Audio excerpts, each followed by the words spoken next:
and welcome to the Georgia Stand Up Candidate Forum for East Point, Georgia.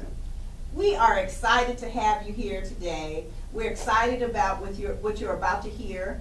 We are here in East Point welcoming the mayoral candidates. My name is Deborah Scott. I am the CEO of Georgia Stand Up, and we are a think and act tank for working communities. We have been around for almost 20 years now.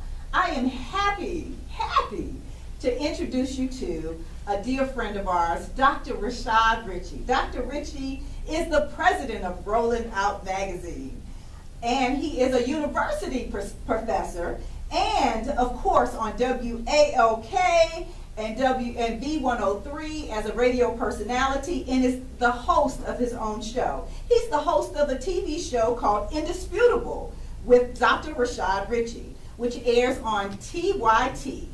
I am happy to call him friend. I bring you Dr. Rashad Ritchie as our moderator tonight. Welcome. This is the Georgia Stand Up East Point Mayoral Forum. We get to hear directly from candidates who would like to become mayor, and in one case, re-elected mayor. We have 3 candidates today. The rules are simple. We've already gone over the rules with these candidates, but for the audience, just know that each candidate will have 4 minutes of introduction. We will provide 2 minutes in Q&A. The questions that I have come from both the community pages, as well as you, the audience, can submit questions during this forum, which I will be alerted to those questions at a specific time and pose them to each candidate we have present here today. This is a great opportunity to engage those who are seeking the noble opportunity to serve you. Without further ado, let's begin. 4-minute introductions. For each candidate, we have Mr. Brewster, Mayor Ingram, and Ms. Saucier. I will begin introductions with Ms. Saucier. Well, thank you, Dr. Ritchie. Good evening, everyone. My name is Nanette Saucier, and I am running for the seat of mayor in the city of East Point. It has been truly my honor to have served the city as your Ward C at-large council member for, it will be 8 years this year. I have enjoyed getting to know my constituency and being an integral part of all of the wonderful things that make East Point a very special city. I have lived here for 22 years, and in that 22 years, I've seen a lot of changes in East Point, some good, some not so good. And I am of the belief that we need to address the changes that are occurring in East Point and act accordingly, as the government should. There's several issues that can no longer be ignored, such as service delivery. We have to improve city service delivery. Everyone knows that our permitting process needs a total overhaul. Our customer service center needs to be customer service friendly. These are common sense issues that, along with the city council and staff, can easily be addressed if they're made a priority. It's very important to listen to the citizens, to communicate with the citizens, and make sure that the citizens and business stakeholders in the city are included and an integral part of all that we do to create the future of East Point. I value citizen input, and I have always served the community. When you call, I come, and I pride myself in being the representative that is truly there for the people.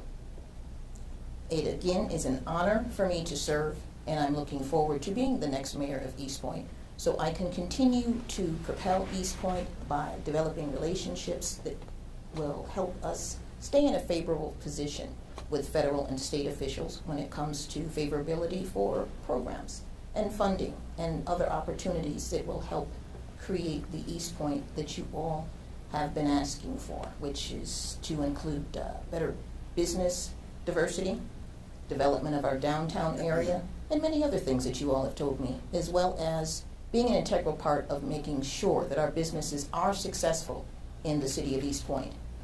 It's been past time for East Point's time, and I'm looking forward to East Point being the best city that we can possibly make it for the community, for the business stakeholders, and everyone that is an integral part of the great city of East Point. Thank you. Thank you. Mr. Brewster, your introduction. Good evening, everybody. My name is Eddie Lee Brewster. I am a former city council member from years back. I'm originally from the great state of Arkansas. I've been in Atlanta and East Point for about 42 years now. I moved to East Point in 1989 when I got married, and I really love East Point. But one thing I want to say up front, I'm not running against anybody. I'm running for public office. I always say that you got good people on all sides, different opinions. But I think at this time I bring a unique ability to get along with all of our stakeholders to bring this city together. It's interesting, three of us who are running now, we are all in public service or about to get out of public service.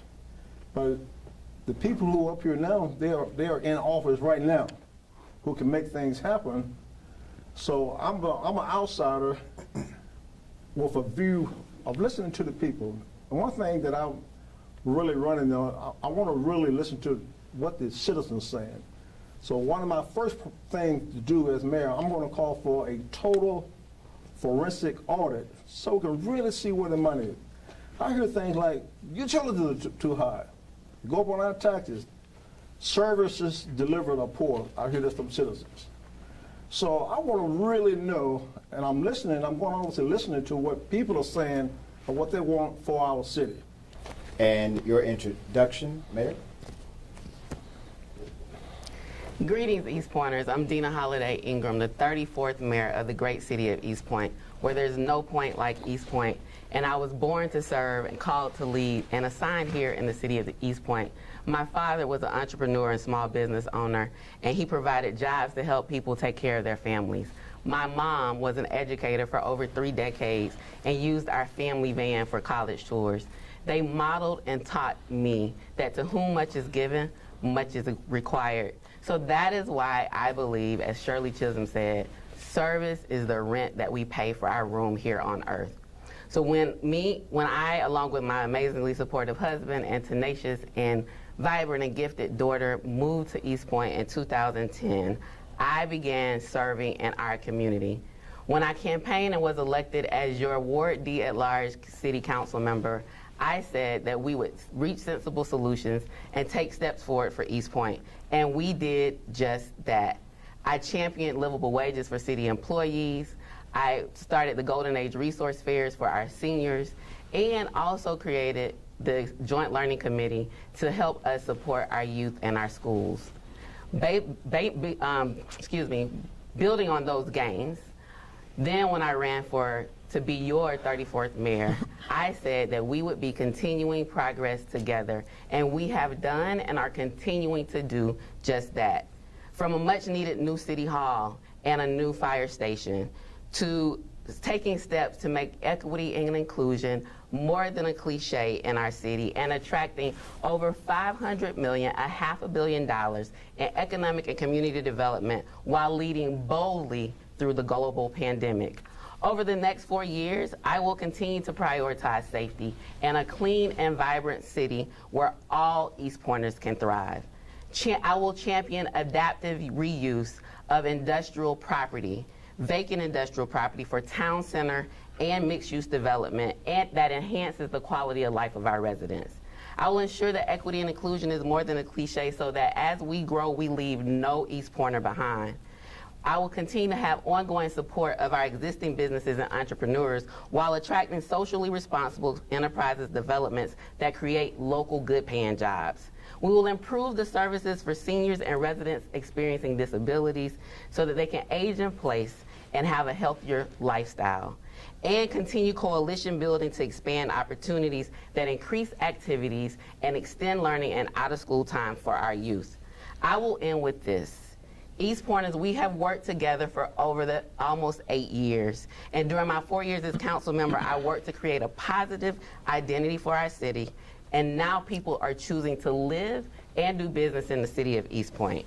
Over the past 4 years as your mayor, we planted the seeds for responsible, smart growth and have become to become a recognized leader in improving our infrastructure. Now we look forward to the future. It is our time to reach our full potential and promise. East Pointers, it's harvest time, and I am the proven people-focused leader for this time, for our community, and for our people. East Point is our time. Thank you. Just a reminder, you will have 2 minutes for this Q&A. If you evoke the name or strongly indicate one of the opponents on stage, I will make sure they have 30 seconds for rebuttal. So choose your answers wisely. I will go to Mr. Brewster for this next question. And remember, candidates, everyone will have the same question. From the East Point community page, East Point is due for a new comprehensive plan and potential for rezoning. What do you feel was missed or not achieved in the prior plan? And what do you feel East Point will need to adjust moving forward? You know, that's a good question. I hear this all the time from business people, especially about our whole broken process of zoning and permitting. We got to be a little more business friendly if we're going to attract business to the city. Now, when I was on the council last time, I'm the one who put in the comprehensive plan that we hired a firm and we did a very, very detailed. That's what brought on the concrete marketplace. Other things you talk about the city hall did, but the first thing I really want to do, Dr. Rashad, is have a total audit, so we see where everything is. I am open to doing things that would really make the city move forward. We need to take bold action sometime. Now, I'm not on the council now, but the people who are up here, they're on the council right now. So the question is, what have you done lately for the city? I'm going to give both of you 30 seconds to respond directly to that. And I will start with you, Ms. Ingram, and then Ms. Saucier, go to you.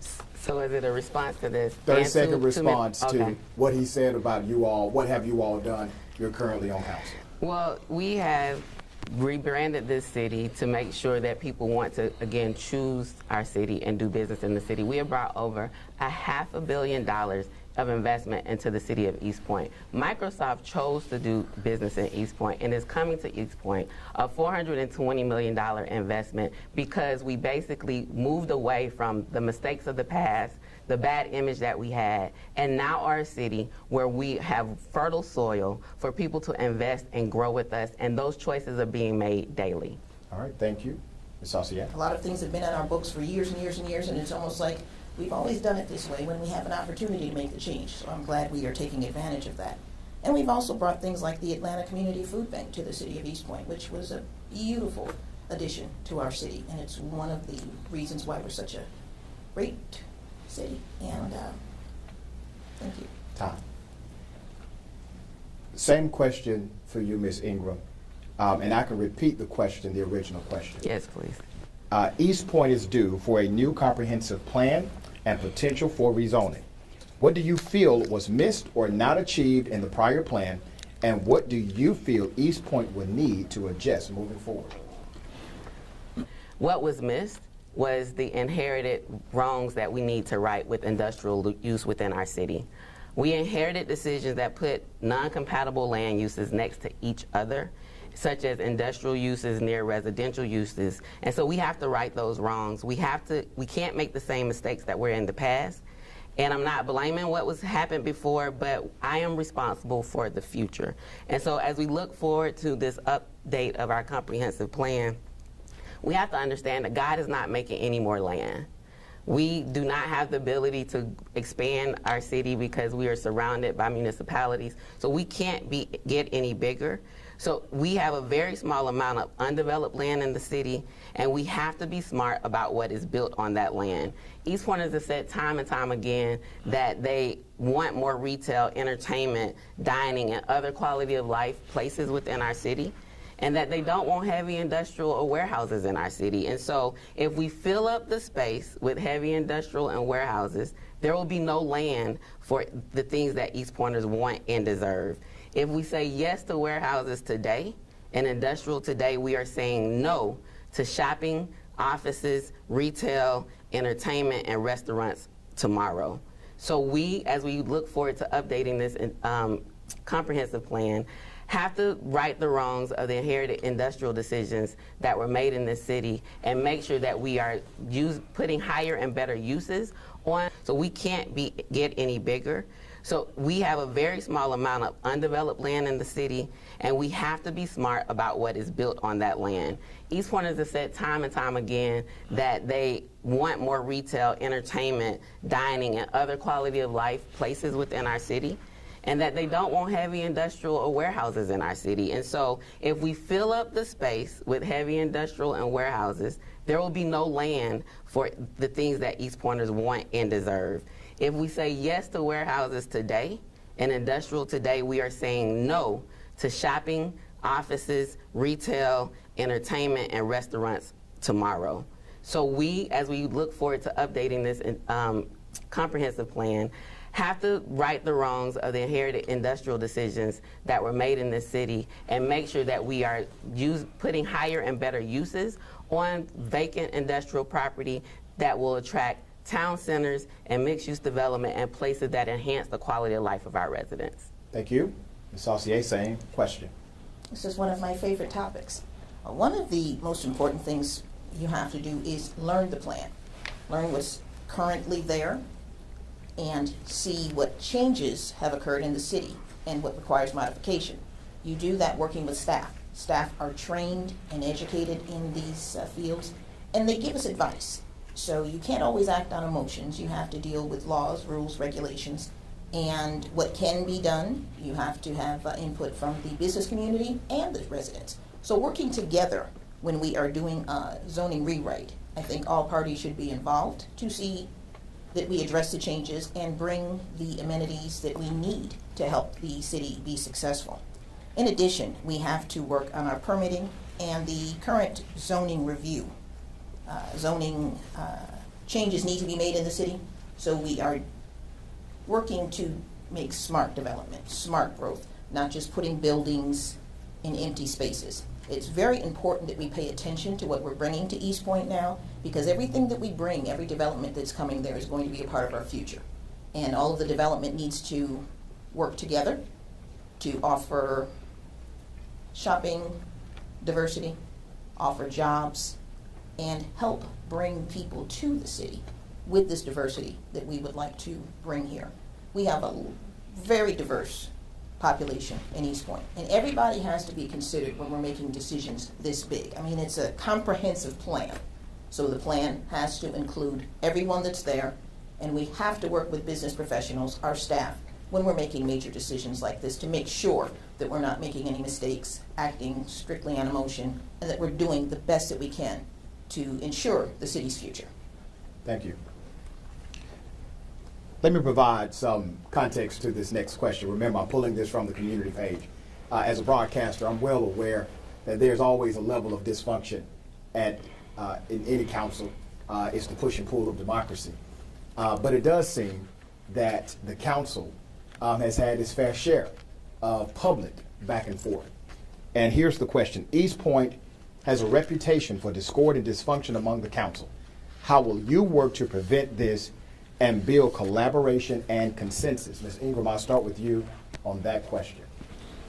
And so I will continue the consensus building that I've done over the past 4 years, which is evident by the progressive agenda and progressive actions that have been taken by this council. As the mayor doesn't vote unless there's a tie. And so I've cast very few votes in my 4 years, and that is because I'm a leader that knows how to build consensus around people-focused issues and work with people who are committed to uplifting our community and putting our residents first. And so that requires getting to know people, supporting and showing up when my name is not on something, to be able to say, I'm here to support council members in the community and their interest in their activities. I show up, I'm present, I support, and I listen. And in listening, I have grown to understand the unique talents and passions of each of the council members. And those that are people-focused have been committed to making sure that as we move forward, we're making decisions with people in mind, and that we're pushing the envelope and making sure that we're going to take bold steps to protect our residents by any means necessary. When it was time for a mask mandate, my opponent voted no.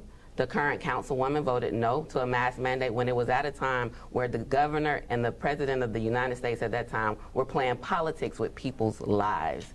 I called an emergency meeting, spoke with council members, and was able to build a consensus around it was extremely important to prioritize the health, welfare, and safety of our residents and not play politics, regardless of what may happen.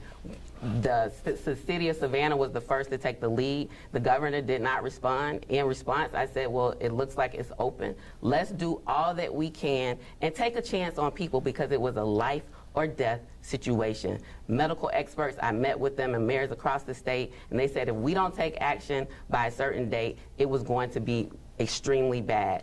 I am the leader who has been proven to be a consensus builder and to take bold, people-focused actions. Thank you. Ms. Saucier, you get 30 seconds to respond. Thank you. I made it very clear that I would support people wearing masks. One of my first concerns was that voting yes would have been a violation of the rules that were in the state of emergency issued by the governor. Putting it on paper would not put masks on people's face. So what I did is I got up and I asked for donations, I got money together, and I created COVID kits. And I went out into the community in areas where I knew that people didn't have $50 to buy a box of masks back then. Same question, and actually, I'm going to you next, Ms. Saucier. I can repeat the question, the original question, if you need me to. I have it, and Okay. it was about discord Yes. amongst the body, and it's not something that I like. When you are a member of a body, you have to know how to respect the people that you're serving with. You have to be willing to listen to other people, and it's okay to disagree, but disagree with respect. You don't have to resort to personal attacks or not conducting yourself in a business manner, because it really matters how you treat people, whether it be your colleagues or the employees that we work with. I was raised to treat people the way I want to be treated. This is a job. I was not coronated. I serve the people and the business stakeholders of the city. So to do that, I have to present the best face possible in my current position. I have to have decorum and treat people with respect. And it goes for my colleagues as well. We were all elected by the people. We didn't put ourselves there. So we all have the same purpose there, we hope, to serve the people and make decisions and conduct ourselves as we should as elected officials. I feel that elected officials should be held to the highest standard. We have a lot of authority. And the way you act and the way you conduct yourself not just reflects on you, but it reflects on the municipality and is extremely important. I cannot tell you how many times I've held my breath and smiled when I was really angry, but it's about the city of East Point. Everything we do is about that city. And I may not agree with somebody, but that doesn't mean that I have to not act as the business professional and elected official that I am. You can disagree professionally, but your conduct matters, and you have to respect your colleagues, be willing to listen, work collaboratively, and you can't have everything your way.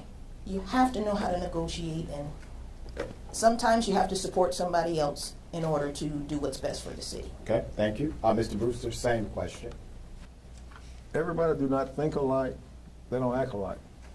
But as mayor, my job would be to make sure everybody is heard.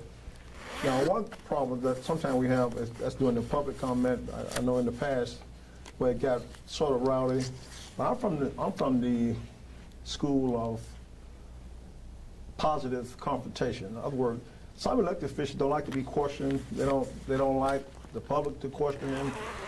But the public have a right to question their elected officials. So I don't take it personally. People are very passionate about the issues, and sometimes people are willing to even go to jail to make their point made. But East Point does have a historical reputation of council meetings not being in the public's eye what they should be. And as a leader of the council, I will make sure that each council member is heard and each public member during the public comment is heard without interruption. And I would not be threatened to put people in jail because I may disagree with them. Okay, thank you. I'm going to actually start this question with you, Mr. Brewster. Okay. still, once again, to all candidates as well. There has been a lot of discussion about business development, especially on social media. What do you feel contributes to East Point's development challenges, if any, and how will you work with staff and council to bring positive development to the city? You know, this is one thing, Dr. Rashad, we all have to be on the same page. Now, I've been talking to a lot of business people in East Point.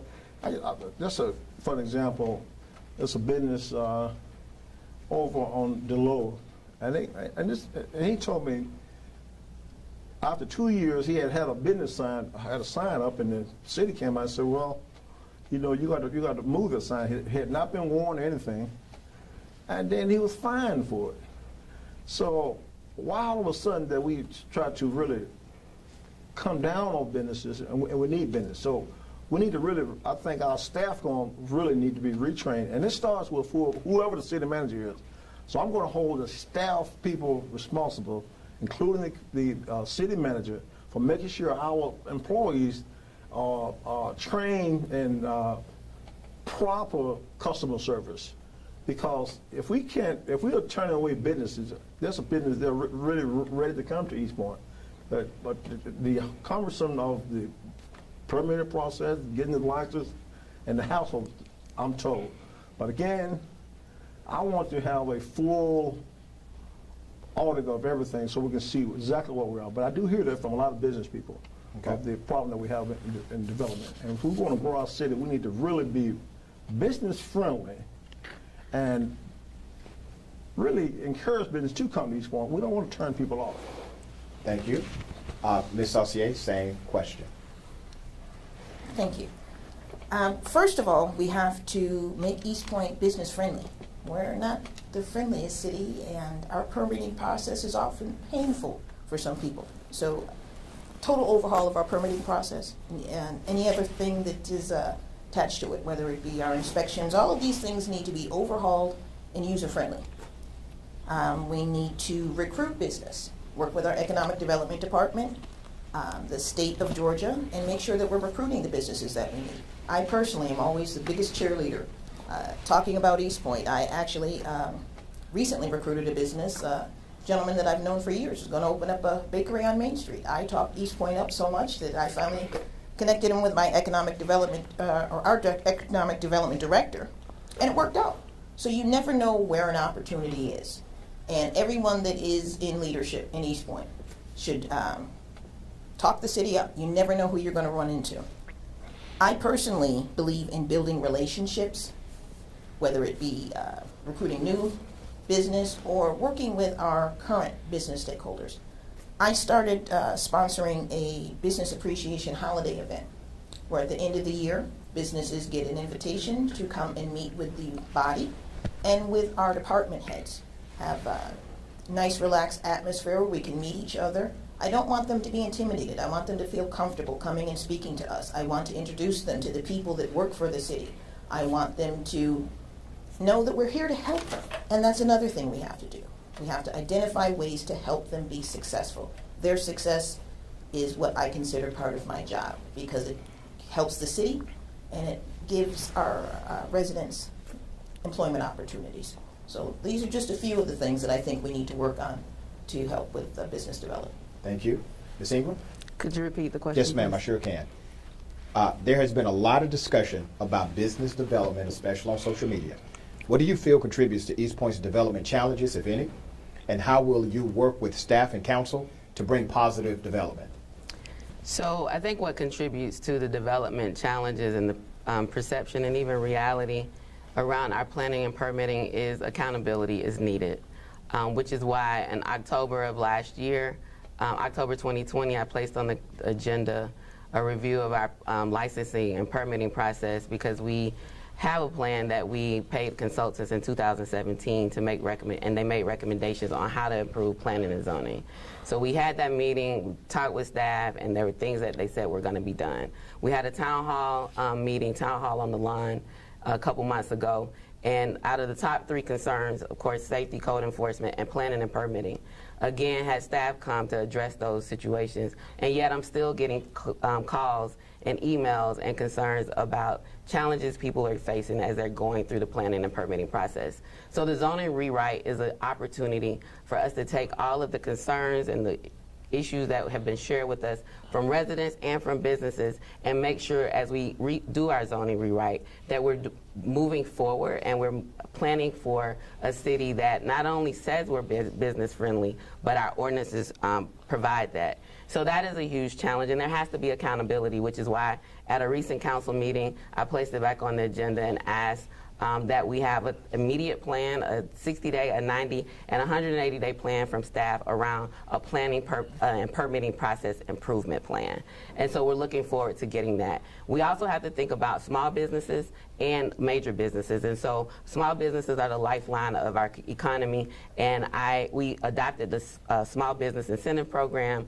I partnered with NLC and Kauffman Fast Track Foundation, and we trained 20 entrepreneurs in the Kauffman Fast Track course to get the knowledge around being local entrepreneurs, and then attracting businesses and using my network, relationships, and influence to attract people to this city to invest in our city. Thank you.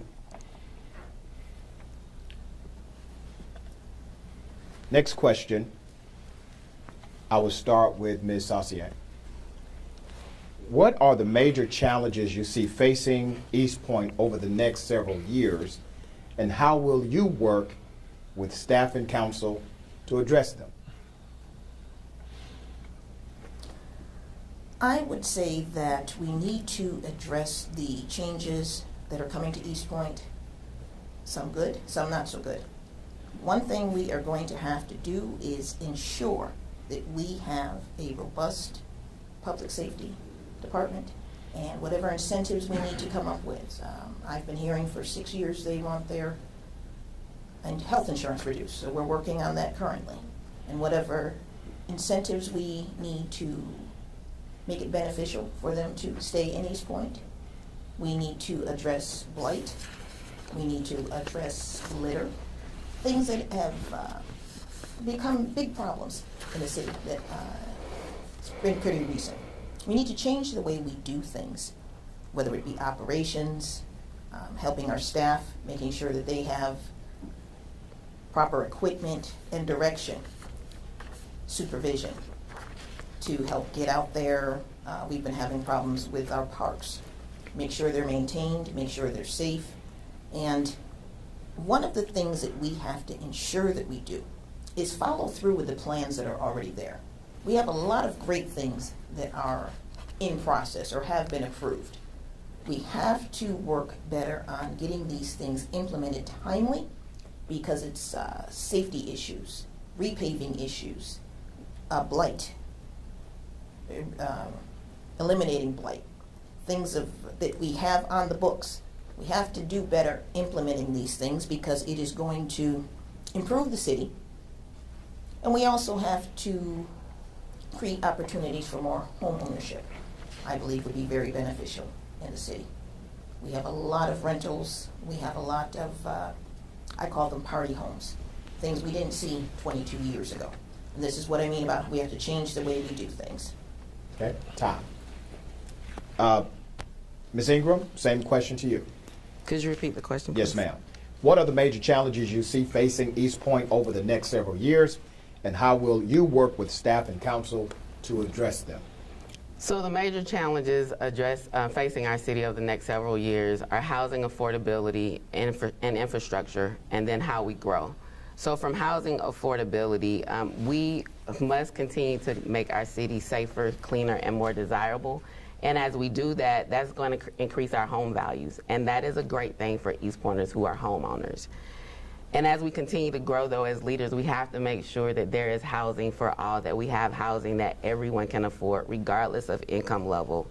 So we have to make sure that we require mixed income housing as we get density or medium to high density mixed use development within our city. We have to grow our housing stock for all income levels so we can continue to have housing in our city that every East Pointer can afford, and development and access to programs that addresses our legacy residents so that they can remain in their homes. As property values go up, we have a lot of residents who are on fixed income and are concerned about whether or not they're a part of our growth. I'm assuring you that I am leading in a way, and we're planning to make sure we leave no East Pointer behind and looking at legacy resident programs that help with the increase in taxes. Infrastructure, we have over $326 million in water, sewer, and stormwater infrastructure needs in the city. We inherited these issues without a plan and without any funding plan for them.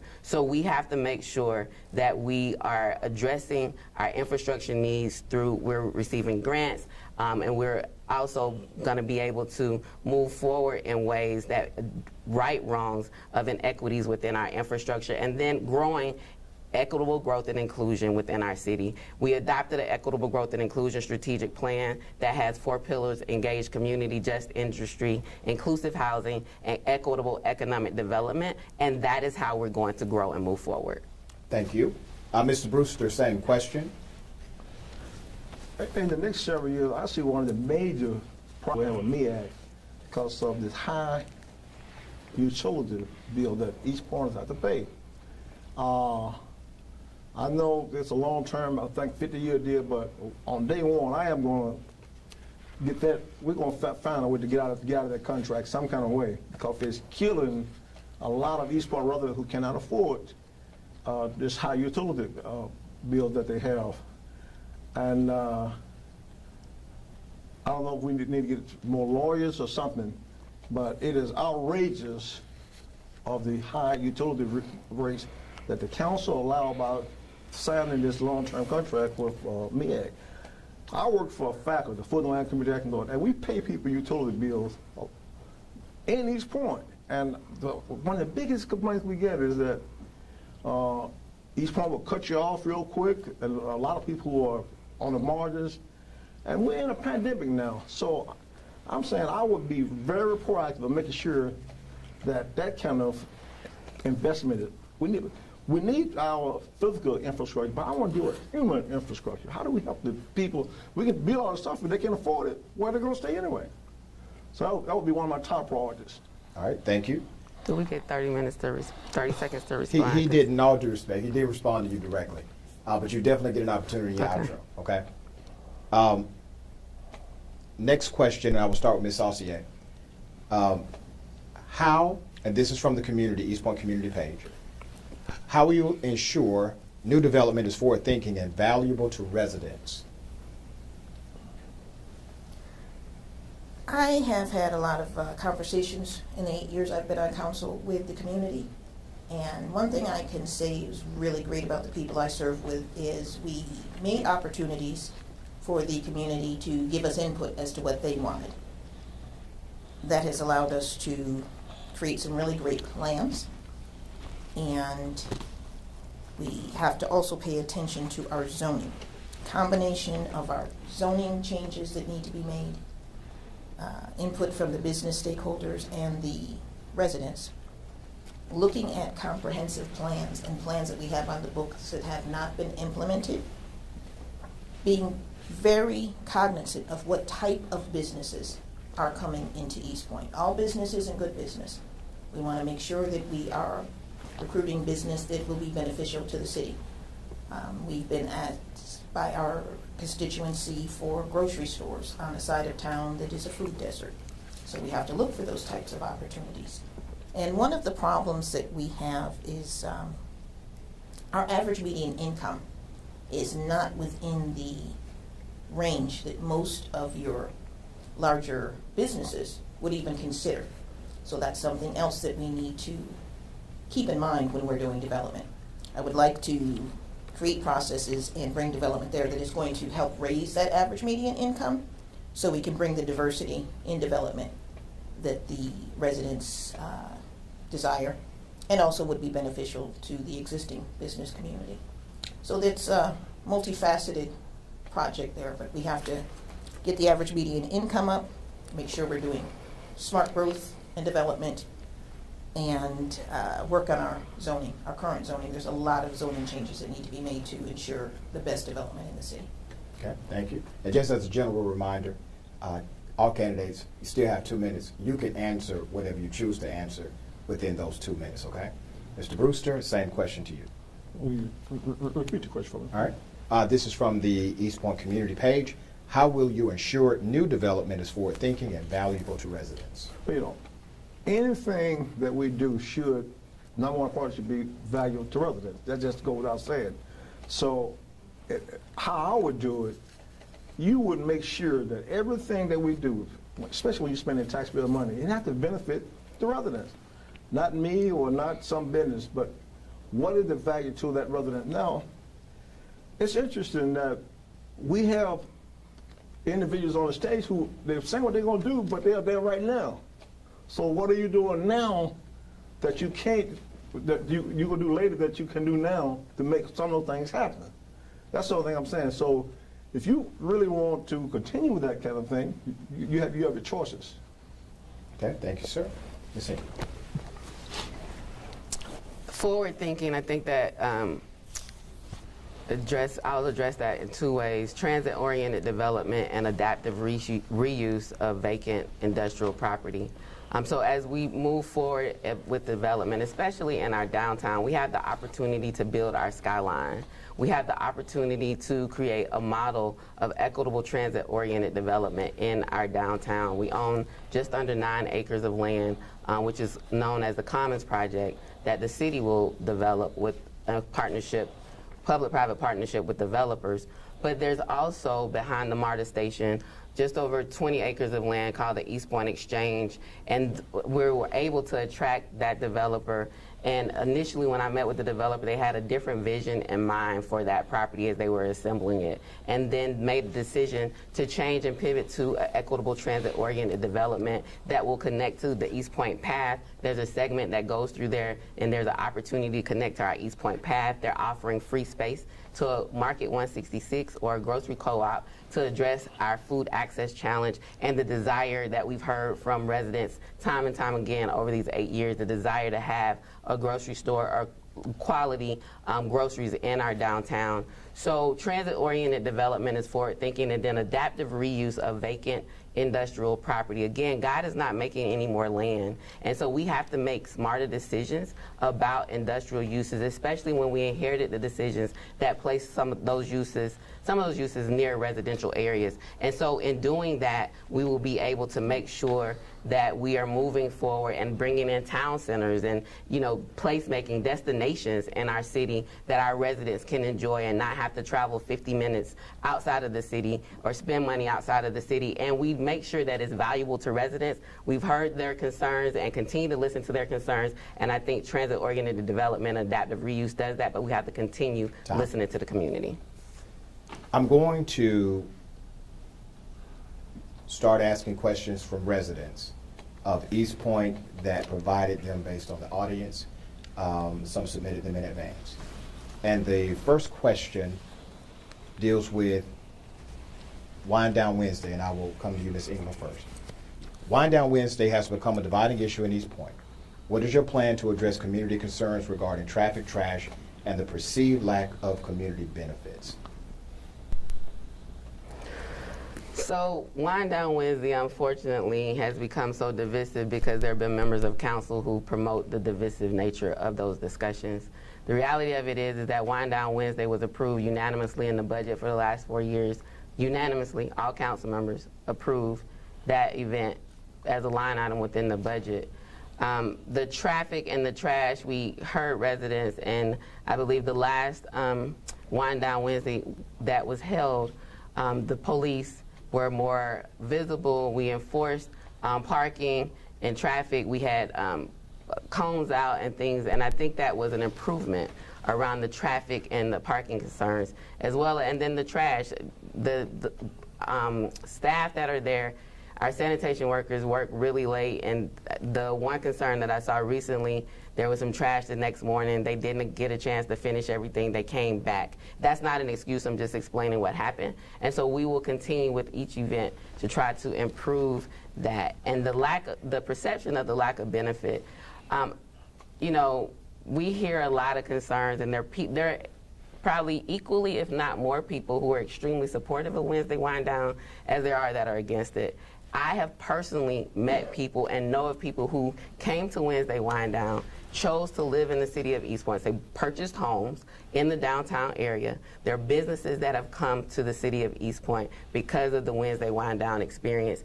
And we have now created a destination in our city that is attracting people not just from across the county or the state, but from other states. I have personally met and talked to people from other states who are coming. This is a destination and the word is getting out. It is a top-notch production that happens. Councilmember Shropshire and staff do a really great job on it.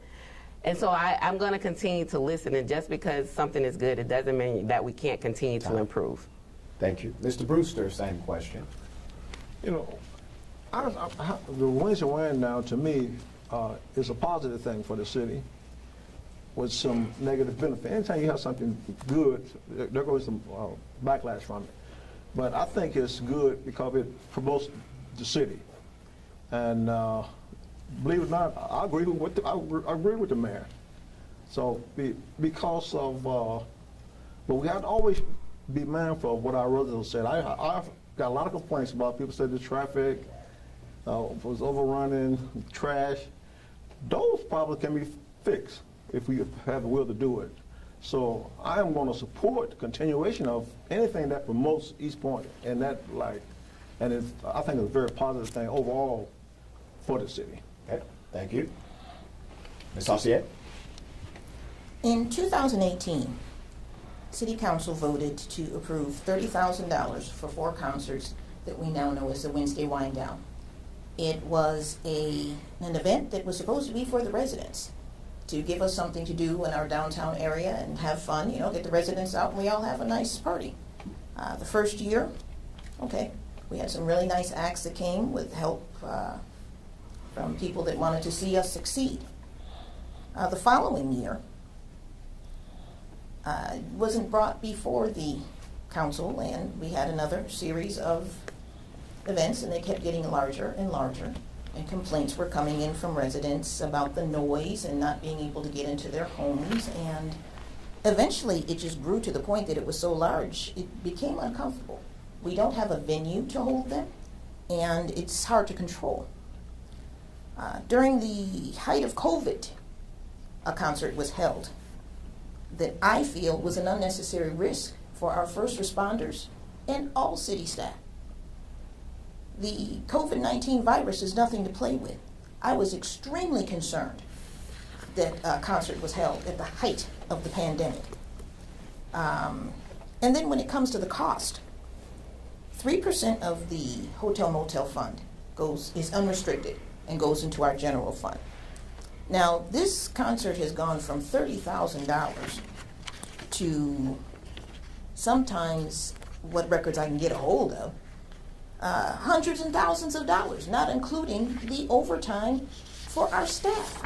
Now, we have to do things within reason. We're not concert promoters.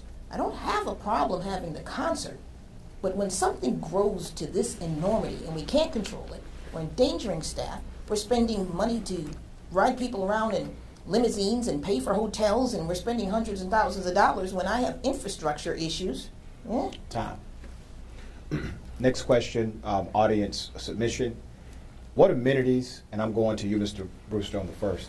What amenities do you feel East Point residents do not have, and how would you create these amenities, and how could you pay for them? Well, one amenity they don't have, in my opinion, a equitable utility rate. It's absolutely too high. I also don't. I don't believe that our city is cleaned up enough. There's a lot of trash, and it's just the physical look at certain areas of our city and this can easily be corrected just by redirecting our staff to do certain things.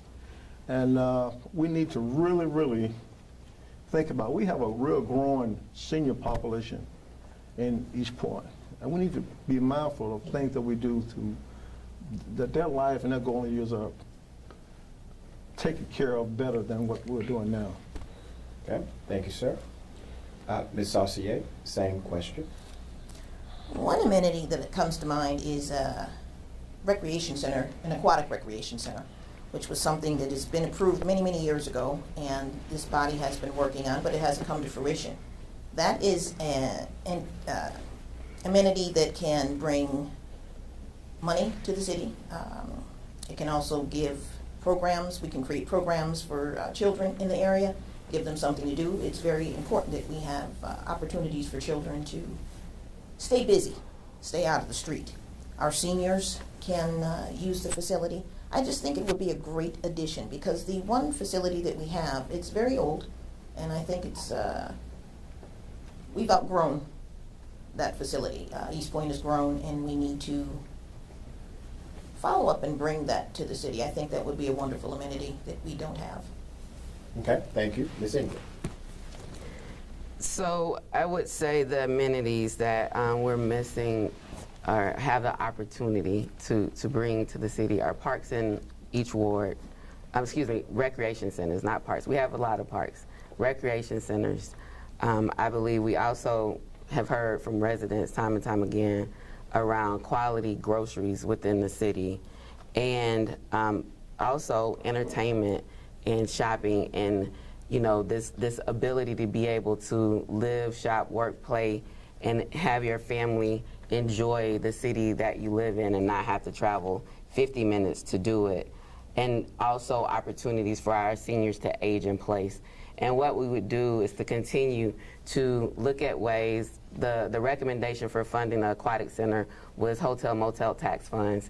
And during the pandemic, our hotel motel tax fund took a almost 70% hit based upon the impact of the pandemic on tourism. That would not have been a sound fiscal decision to fund a recreation center with such a volatile fund. So we'll have to look at ways to continue to make sure that we are putting recreational centers and opportunities within our wards. And Ward D is an area where there's a lot of recreational opportunities. And so we will continue to, we'd identified a location for a park in Ward D and directed the city manager to move forward with that, but unfortunately a unilateral decision was made by the city manager to not move forward with that park. And so we will continue to make efforts to make sure that that happens, continue to work with Market 166, the co-op based that was created by residents in this city to deal with our food access challenge, and continue to bring equitable transit-oriented development into our city, primarily focusing on our downtown right now, that provides entertainment and arts and shopping and music for our residents to enjoy. Thank you. Next submitted question, and I will begin with Ms. Saucier on this one. East Point's downtown seems to lag behind our South Side neighbors. What would you do to attract and retain downtown businesses? Please be specific in terms of budget and ordinances that would support that growth. Well, rather than ordinances, I think what would be most beneficial to developing the downtown area, again, would be improving our permitting processes and reviewing our zoning. There are a lot of opportunities in the downtown area, and I'm looking forward to moving forward with the Commons project. We have several projects that are going on now that I believe are going to really change the entire downtown area. They're going to be catalytic in showing what type of diversity can be down there in that area. And we have to be user-friendly. We have to learn how to utilize our economic development department to find programs for small businesses. Small businesses are very important to a city like East Point. They offer diversity, they offer jobs, and they offer some people's livelihood. We want to open up these opportunities in that area. We have to become more business friendly. I mean, business is common sense, and if it is very difficult and cost prohibitive and just unpleasant to do business with East Point, we have to remember there are plenty of areas around us that are willing to open people with welcome arms. We have to change the way we do business to bring business. When you make something easy, or you're there to assist people, people know that you care and you want to see them succeed, then we're going to see a different result. But that is going to take the body making that a priority and working with staff to come up with a dedicated plan, step by step, get it implemented, then we'll see that change. Okay, thank you. Mr. Brewster, same question to you. I'm hearing over and over from my most worthy opponents who are on the council now, but why aren't they doing it right now? I heard the manager say that the manager made a unilateral decision. Well, the last I heard, he wasn't elected for anything. So the council and the mayor had to set the vision, and the staff carry out the vision. So while we are both begging our staff to do the right thing, if they're not, we need to get some more staff. So that comes from the top. You set the vision of what you want, saying that you want to work with your staff, and we all do, but they have to have something to work from. The council and the mayor set the vision, and the staff carry out the vision. Thank you. I'm going to give you, Madam Mayor, and Councilwoman both an opportunity to respond 30 seconds. I will start with you, Ms. Saucier, to respond to Mr. Brewster. Someone that has formerly been in city government knows that these things do not happen overnight. Implementation of comprehensive plans and evolution at the level that we are trying to achieve almost seems like it's always a work in process. There have been great developments with this body, including the new City Hall building, a new fire station, the beginning of the East Point Path. We have done a lot of great work here in the city of East Point, and we will continue. Ms. Ingram? Yes, so I would say that we have absolutely changed and rebranded this city to attract businesses, and again, over $500 million of business into this city. So that's what we have done, and what we will continue to do is I've met with developers about, again, building our downtown to make sure that we have space for businesses within our downtown. So there is growth, there's continuing to be growth, and I'm not sure why some people can't see it, but it is absolutely happening. Okay, Tom, thank you. And the question goes to you as well about East Point lagging behind Southside neighbors. Yes, and so, I drove down Main Street and literally counted the restaurants in College Park from the line down to 85, or to where you can circle and get on 85. And they're like 13, and that includes the Captain D's that is there as well. College Park and Hapeville have very dense and small downtown areas. You're talking about 3, 4, 5 blocks. The city of East Point has multiple streets, multiple blocks, and we're continuing to expand our downtown. And so there's the perception that we're lagging behind, and I understand that because we do need more building, we need more space, we need more buildings in our downtown to be able to put more businesses in our downtown, but we're already upwards of 16 or 17 restaurants in our downtown. So when you compare it to apples, we are definitely competitive or on the same as far as restaurants, but we do need more space, and we do need to continue to attract more development. So what would I do specifically? The planning and zoning, the zoning code rewrite is critically important to take the concerns shared by residents and business owners about the challenges that they've had to make sure that we are improving that process as we move forward, as well as a concierge service within the planning and permitting process that walks people through the stages of development, or the stages of the process in a more customer-oriented way. Continue to talk with East Point Exchange developers who are building and have assembled over 20 acres of land, over $100 million investment, so that would be on top of the $500 million in our downtown to bring about 100 units of market rate housing, around 89 units of workforce development housing for the missing middle, people who are making between $42,000 to $57,000, as well as connecting to the path, and have been in talks, and I've been on conversations with them and talking with the YMCA about whether or not they come to the city of East Point. Thank you. At this time, we are coming to our last segment where you will have 4 minutes for your outro, okay? I will start with Ms. Saucier. Oh, thank you. I first would like to thank you, Dr. Ritchie, Ms. Scott, Georgia Stand Up, and Ariel Singleton, who put this together. I am very happy to see a young person involved in politics. Again, I've been a resident of the city of East Point for 22 years. I'm running for mayor because it is time for East Point to have a figurehead that is serious about business, cares about the city and the people and businesses that are here, and is willing to be a positive representative. How you treat people matters. Always has, always will. It has really been my honor to serve the city for the past 8 years, will be 8 years, as the Ward C council member, Ward C at large. And as I've done on my tenure on council, I will continue to show up. I will approach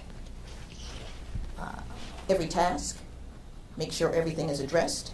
I will listen to the needs of the community, directly from the community, and interact with council and staff with decorum and deliberation. In the city from 2014 through 2018, we made some major strides. I'm very proud to have been a part of that body. But I didn't do it alone. We must get back to smart growth, continue to move the city in the right direction, and bring unity to the leaders of East Point. We are all better when we work together. We did so much more when we worked collaboratively. We have to protect the gains that we made during that period and keep going. We have a great foundation to build on, but we have to implement smart processes. We have to follow the rules. We have to make change where change needs to be made. We definitely have to improve city service delivery. We can't keep ignoring issues such as constant power outages.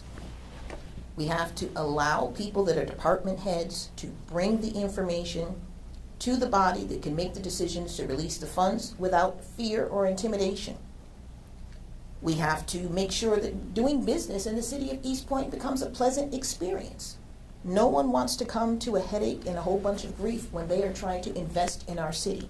I welcome them, will welcome them, and make sure that we have ways to help them succeed. We have to prioritize public safety.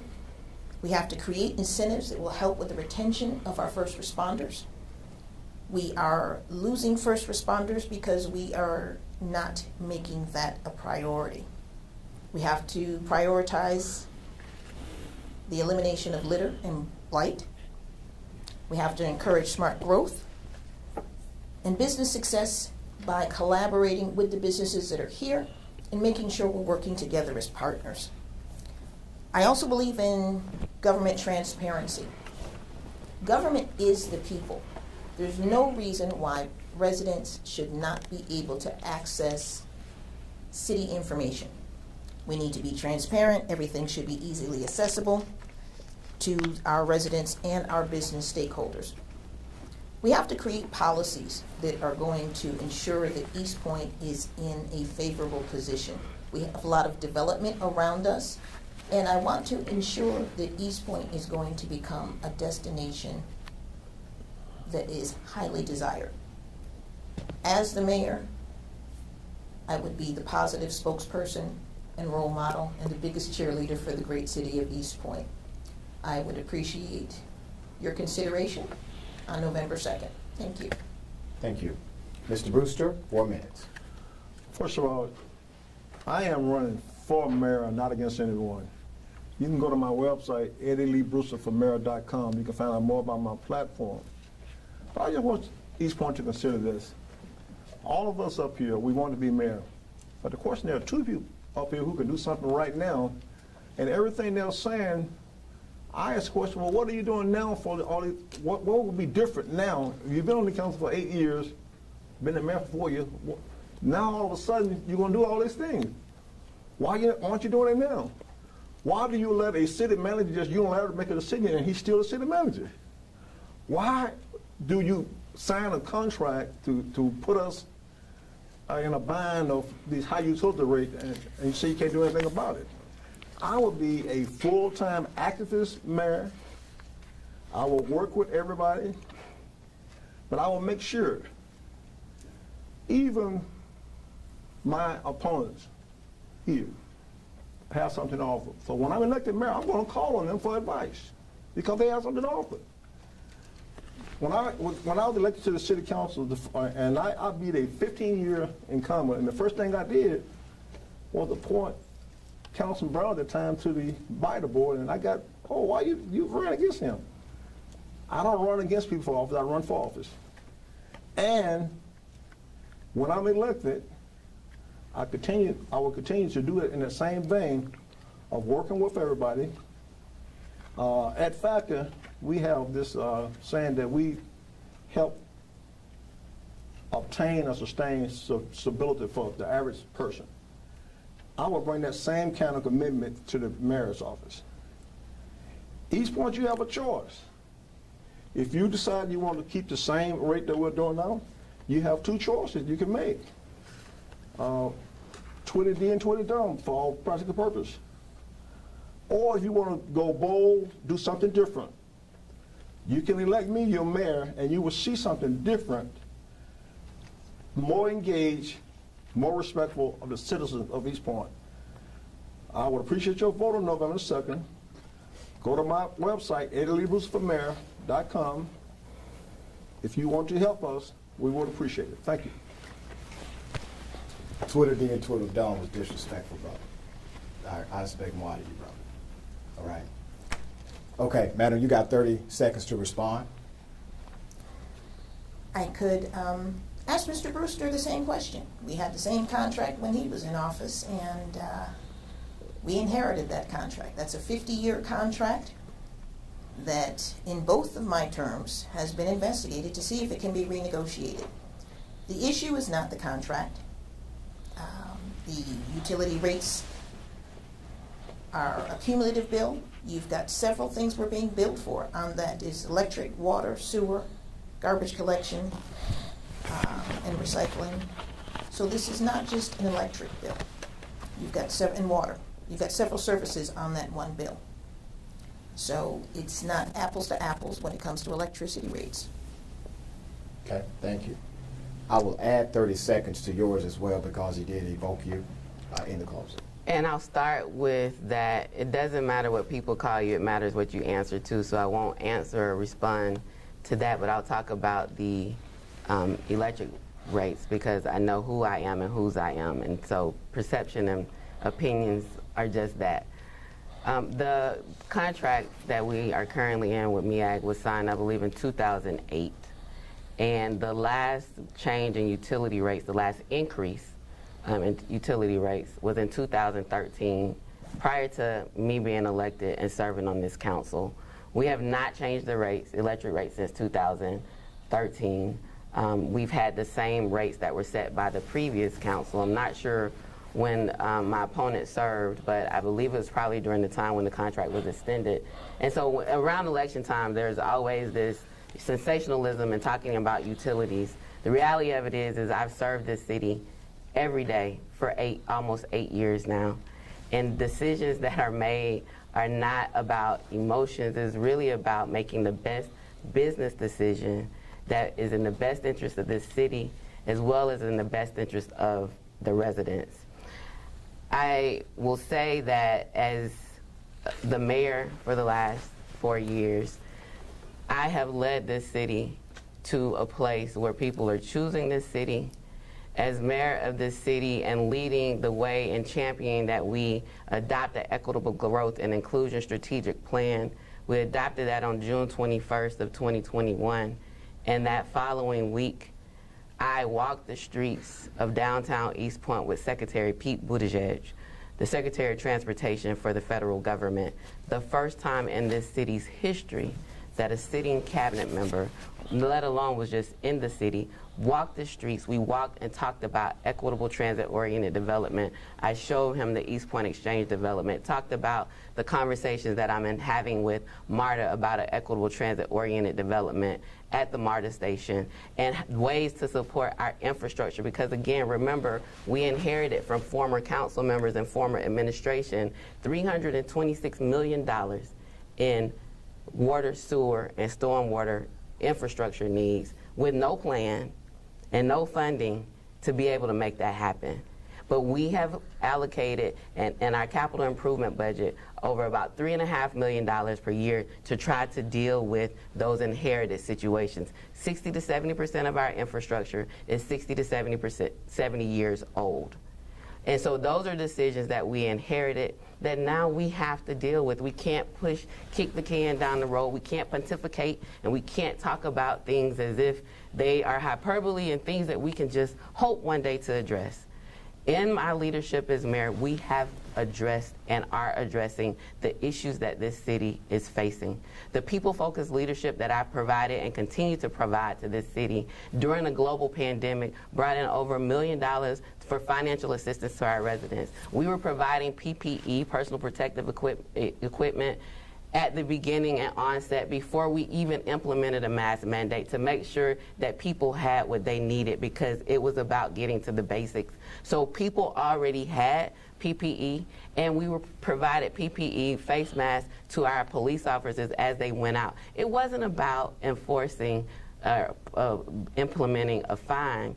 It was about saying to the people, regardless of the politics being played at the federal and state level, your life is important to us, and we're going to do everything that we can to make sure we're prioritizing your health, welfare, and safety, even if that means pushing the envelope, even if that means taking a chance, because people at the state and federal level were putting politics over people, and I am committed to continue to put people over politics, party, and profit. I am the proven leader. I have led boldly and united widely at the state, county, local, and national level as your city, as your mayor, to protect you, the city of East Point. Through relentless people-focused leadership, strategic partnerships, and intentionality, East Point is positioned for unprecedented growth, redevelopment, and federal investment. I am your leader for this time. I'm Dina Holiday Ingram. East Point is our time. I want to say thank you to all the candidates. I appreciate you all being here, and I know the audience appreciates the time that you've spent informing them of your platform and your policies. Before we go, I want to remind everyone, register to vote for this election by October 4th. You can also go to Georgia Stand Up. Make sure you like them on social media. The election is November 2nd. Early voting begins October 12th. Also, tune in this Thursday, September 23rd at 4 p.m. for Adamsville Atlanta Mayor's Meet and Greet hosted by the Adamsville community. National Voter Registration Day is September 28th. Georgia Stand Up will be at 5 Points MARTA Station and Woodruff Park. Georgia Stand Up's Orange Book will be released at that time. Also, stay tuned for information regarding the South Fulton and Atlanta Mayoral's Candidate Forum.